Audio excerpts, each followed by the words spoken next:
Salut à toutes et tous, bienvenue sur Web Girondin Télé. On se retrouve après la première victoire de la saison des Girondins de Bordeaux en Ligue 1 face à Monaco. Score final 2-1. Quel match, quel deuxième mi-temps. Alors les joueurs, moi, ils m'ont régalé lors de cette première mi-temps, deuxième mi-temps, pardon. La première était un peu terne.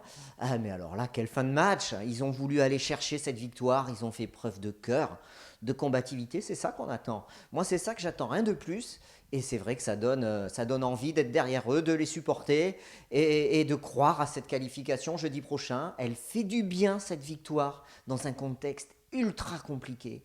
Incroyable entre l'arrivée de Thierry Henry ou notre mauvais début de championnat et cette qualification qui nous tend les bras en Europa League, mais rien n'est fait. On pourrait tout perdre.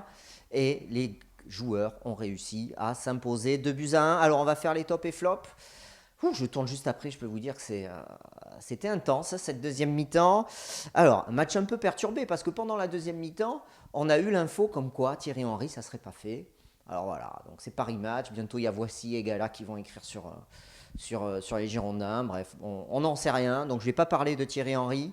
On va se concentrer que sur le match, sur ses tops et flops. On aura l'occasion sur Web Girondin de faire d'autres vidéos à ce sujet. Alors, la composition d'équipe des Girondins. Benoît Costil dans les buts.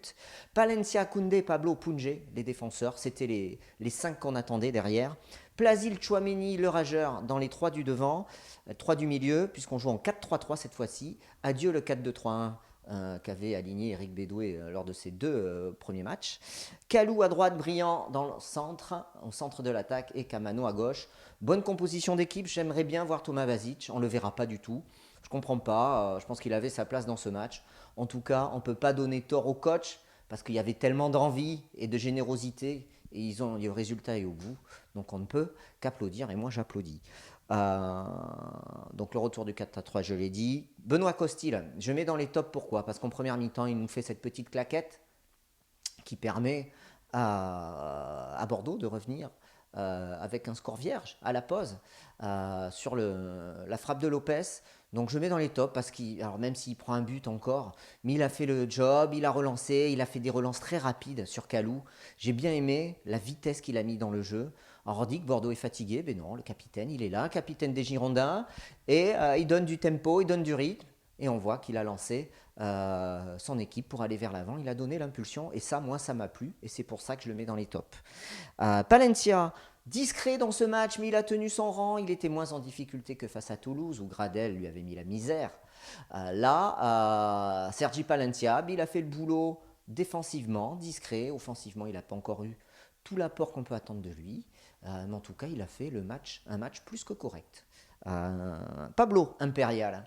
Pablo, c'est le boss derrière. Et son entente avec Koundé, alors j'ai dit maintes fois, on le rappelle sans cesse, elle a été super ce soir encore. Pablo, que ce soit dans l'interception, dans la relance, dans le duel, aussi sur les duels de la tête également, et bien, il est présent, le défenseur brésilien des Girondins, et je le mets dans les tops pour sa prestation globale. Jules Koundé, il a pris des vents première mi-temps face à Lopez, attention.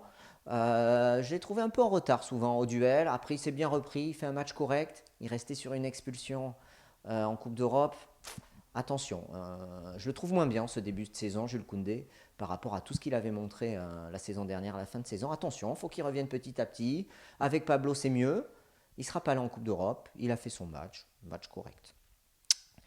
Punjé, lui, il était là à la fin du match pour apporter ce dynamisme et pour aller de l'avant et aller marquer ce but, pour aller arracher cette victoire et pas se contenter du match nul.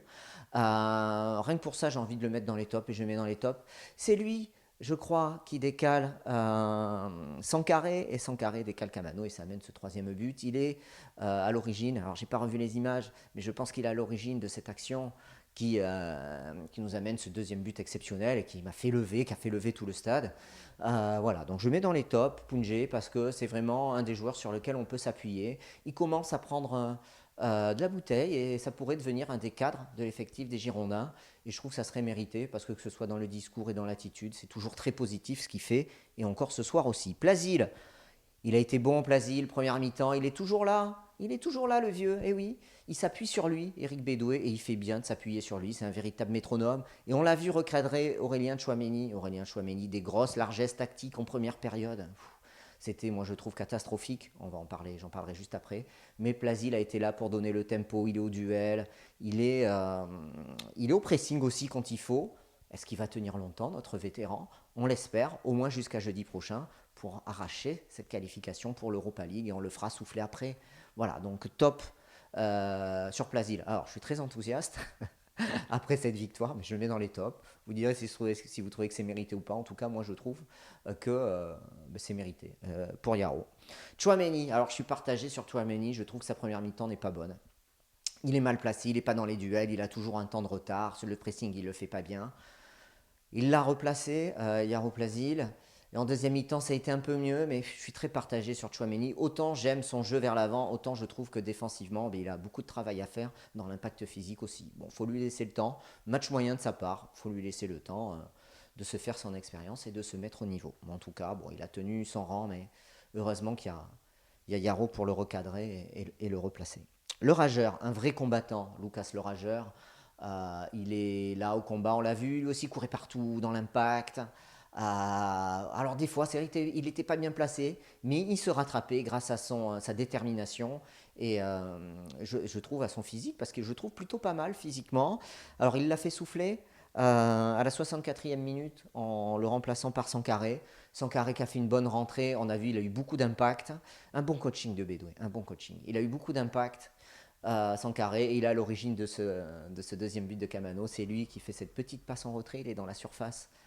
Monégas passe en retrait, il décale Camano et Camano propulse le ballon dans le petit filet droit, gauche du gardien. Petit filet gauche, voilà. Donc le rageur, bon match, Sankaré, très bonne rentrée également. J'ai envie de le mettre dans les tops parce que Sankaré, il a apporté tout ce que j'aime, moi, qu'il apporte, c'est-à-dire sa détermination, sa haine, sa combativité, et surtout sa faculté à aller vers l'avant, à transpercer les lignes. Et il est très collectif, Younous Sankaré. Il a mis beaucoup de passes décisives la saison dernière. Brillant, match moyen de Brillant. Voilà, remplacé par Depréville à la 72e. Voilà, match moyen de Jimmy Brillant. J'ai pas grand chose à dire. Remplacé par Depréville à la 72e. Voilà, Depréville, il va te faire une chose de bien, il en fait trois de mauvaises. Au lieu de garder le ballon en fin de match, il te fait une transversale et on repère le ballon. Attention, Nicolas Depréville, il faut jouer avec la tête un petit peu parfois. Donc voilà, bon, en tout cas, il a mis beaucoup d'enthousiaste, pardon, lui aussi quand il est rentré, et ça, il faut le souligner. Donc plutôt une rentrée correcte de sa part. Alors, Camano, homme du match, doublé, penalty, premier penalty, Trompa il le met, et ce deuxième but, il tente sa chance directement, et il la met petit filet opposé, c'est magnifique. Un grand François Camano, on l'a vu, je l'ai vu pendant les matchs de préparation, il était très bien préparé, un des meilleurs Girondins, et ça se confirme sur ses premiers matchs. Il est là, il est bien, il est performant et il est décisif. Il faut être décisif au football quand on est attaquant. Si tu n'es pas décisif, quand tu es attaquant, tu ne sers à rien. Hein. Donc lui, il l'est et il faut souligner sa belle prestation. Voilà, top. Joueur du match. Et il y a un deuxième joueur qui a été très bon, c'est Kalou, Samuel Kalou. Lui aussi, deuxième joueur du match, le premier, il peut y en avoir qu'un, mais bon, je mets aussi Kalou juste derrière Camano parce qu'il loupe son penalty, mais il a été excellent. Renversement de jeu transversal, techniquement, il est très juste et il est puissant. Il obtient ce penalty. Il obtient le penalty. Alors je ne sais plus si c'est le premier ou le second. Il l'obtient et il a été franchement fabuleux. Voilà. Donc bonne pioche Kalou, ça fait plaisir de voir ça. Voilà, j'ai pas grand chose à dire de plus. Je suis très enthousiaste après ce succès. Ça va nous permettre de respirer et maintenant on peut se concentrer de manière sereine sur cette qualification pour l'Europa League. C'est jeudi soir. Il faut aller au stade pour encourager les Girondins. Allez au stade, allons tous au stade pour encourager Bordeaux et aller arracher cette victoire. L'entraîneur, on s'en fout. Si Thierry Henry ne veut pas venir, eh bien, qu'il ne vienne pas. On s'en fout. S'il vient, tant mieux. S'il ne vient pas, eh qu'il reste chez lui. Nous, on aura un entraîneur. Il y aura un public qui sera derrière ces joueurs. S'ils sont comme ça, on sera toujours derrière eux. Et voilà, que dire, allez Bordeaux. Rendez-vous sur Web Girondin pour suivre l'actu. Ça va bouger, fin du mercato vendredi soir. Avant ça, allons chercher cette qualif. Et bravo aux joueurs et aux coachs. Salut.